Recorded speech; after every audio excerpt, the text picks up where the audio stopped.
Hey guys, today for your assignment, you are going to begin writing your first paragraph for your 9/11 piece.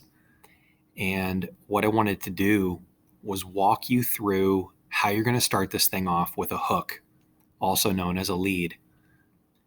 Now, if you've ever gone fishing before, or if you know anything about fishing, you realize that in order to catch a fish properly, you better have a hook on the end of your line, because once you throw that line out in the water, you don't have a hook on the end of it, you're not going to be very successful. And I bring that up because I love to compare it to writing. And I say that because if you start off a piece of writing and you don't hook your reader, they aren't going to want to continue reading. They're going to be bored. They're going to want to put it away, put it aside, and just not continue. Now, I'm kind of in a bad situation because I have to read all of your writing. I have to read all of my students' writing, but I want to be entertained. I want to be engaged. I want you to get me from the beginning and make me be very interested in seeing what you're writing about. Something else to keep in mind is that you should never say anything closely related to, I'm going to tell you about such and such. You should not use anything closely related to that, because we already know that your paper or your paragraph is going to tell us about something. So please avoid saying things like, my paper is going to be about this, or I'm going to tell you about that. We've got to be way more creative.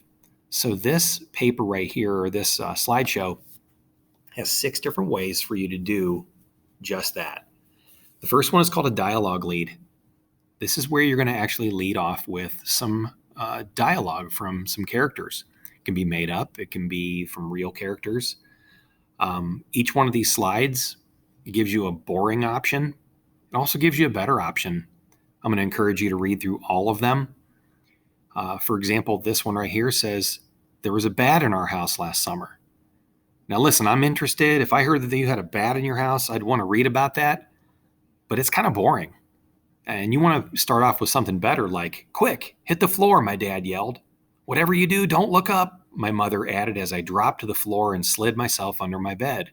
It was a terrifying night for my family when we discovered a bat in our house.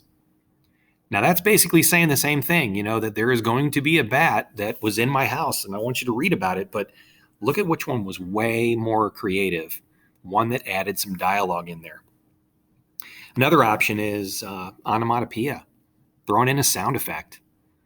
You can be really, really boring here with, like, there was a loud storm outside my house. Now, we've all been through storms and stuff, but you want to avoid that. You don't want to say, I'm going to tell you about a storm that occurred. How about this option? Smash, the window cracked, the wind howled, the door flung open. Rain poured in through the screen, drenching the welcome mat inside our house. I will never forget the fierce storm that invaded my house last night. Again, that is way more interesting, and I want to read about that storm. A third option, an action lead. Get the reader involved with some action. If you told me you were excited for your birthday party, kind of boring. Better yet, if the writer says, I threw on my favorite red dress and scrambled down the stairs as fast as I could. It was my 8th birthday and I couldn't wait for the party to begin.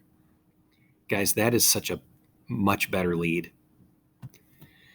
A fourth one, we've got the snapshot setting lead. This is where, just like every good reader, they should be able to visualize what they're reading. Draw them in. Don't start off with something like, ice skating is my favorite sport. This write-up right here is so much better. It says it's 10 degrees below zero. The river is frozen a foot thick. It makes snapping sounds like the limbs of a tree cracking. A lone figure glides along the black ice, moving toward the city. The only sound is the scraping of each blade as it bites into the river. That's me doing my favorite sport, ice skating.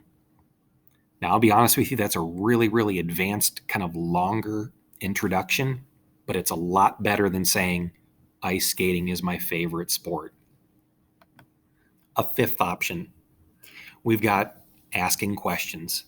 Students do a pretty good job with this. You can lead off with some sort of a question. It's also called a rhetorical question, in that you aren't really going to have your reader walk up to you and answer you, but it makes them think about that question in their mind. A boring way is, in this story, I will tell you about playing football with my friends. Again, we want to avoid that at all costs. I do not want to read that at all from anybody. But this one was a little bit better with asking a question like, in what sport can you tackle opponents, catch 30-yard touchdown passes in overtime, and sack the quarterback before he can even complete a pass? Now, again, I'm not going to read the whole thing there, but it's engaging me by making me think about that. And the last one we have is a flashback lead. This is where the reader is taken back to a specific event. A boring option, and I remember the time when I won the game for my team. There's such a better way to do it. Now, this one is a real vivid description. I could feel the sweat pouring off my body as I watched the seconds tick off the clock, and so on. So listen, I'm not going to read that whole thing there, but guys, what we've got here are much better